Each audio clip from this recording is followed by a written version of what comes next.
နော်အဲ့လိုမထားခဲ့ပါနဲ့နောင်ရဲ့နောင်အဲ့လိုမထားခဲ့နဲ့နော်နောင်ဟေးနောင်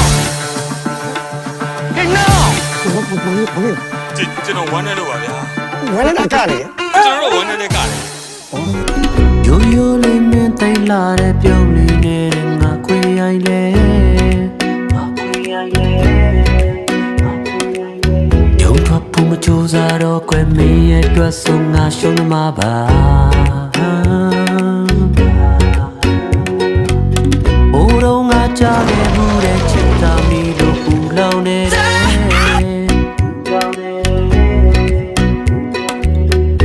ကြတော့မင်းနဲ့တွေ့မှအဲ့ဒီစကားတွေမယုံတော့ဘူးငါဖျားဟောလဲရှိတာပဲမုံတရားထမ်းမြစ်တာပဲဘွားကြဖို့ဟောခဲ့သေးတာပဲဘာကြောင့်မို့ငါကိုကွယ်မင်းလေးခုမုံခြင်းလဲမဆောင်ကြည့်တော့မထိုးနဲ့ကြောက်ပါတယ်ကဲဆိုရင်ရင်နဲ့မှာ